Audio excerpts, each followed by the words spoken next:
એનું પકડી ના શકો સાહેબ, એટલા માટે એનો ભ્રમ કીધો. બીજો ભ્રમ, શબ્દ ભ્રમ છે. શબ્દ આ રહે, શબ્દ પાર રહે, શબ્દ કા ઢંઢેરિયા. આખા વિશ્વમાં શબ્દ સમાયેલો છે, પણ એને પકડી શકો. આ ગ્લાસ છે, પણ ગ્લાસનો શબ્દ જે પડ્યો છે એને પકડી શકો.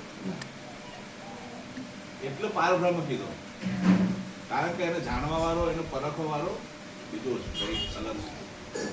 તો પરા શબ્દ આવ્યો, બાપુએ મને બૂમ પાડી, એ ભાઈ, એટલે હું તરત દ્રષ્ટિ કરું. શબ્દ ક્યાં આવ્યો? પરાથી, બહારથી આવ્યો.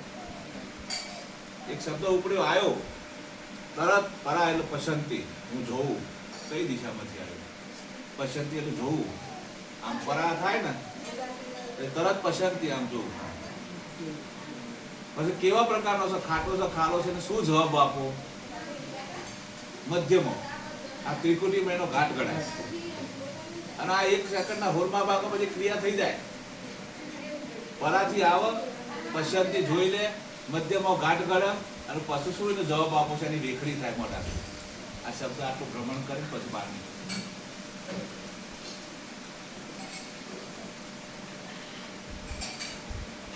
આ રે અવસરમાં જેને સદગુરુ છે, વસ્તુ તો દેહમાં બતાવી, આ બધું અંદર પડી ગયું. પ્રથમ સાહેબની વાણી સાથે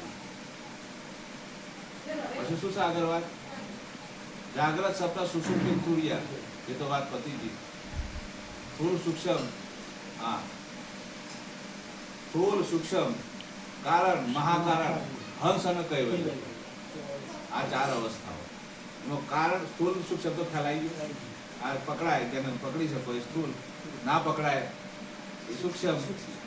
પણ કારણ અને મહાકારણ 2 અવસ્થાઓ છે. તો કારણ દેહ કયો?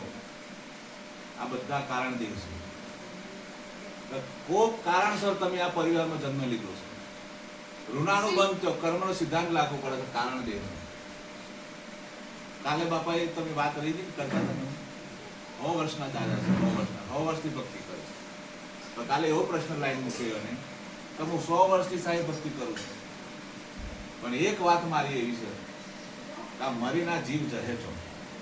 આટલી જ વાત મારે કરી છે. તો હું કીધું એના માટે મારે સ્પેશિયલ પાસ તમારે બહાર આવવું પડશે. તમે વાતનો ખુલાસો કરે છેલ્લી અવસ્થામાં તો તમે, મને કોઈ મોહ નથી બીજો, પણ સદગુરુ જે વાત મૂકી છે વાત તમને ખુલાસાથી કરી આપી. તો કેટલી વાત સમજાવવાની છે કે હંસા એને પેલા પદ માસ્તર થઈ ગયા ને, આપણા શિક્ષક હતા એ અંબારામની વાણી છે ને,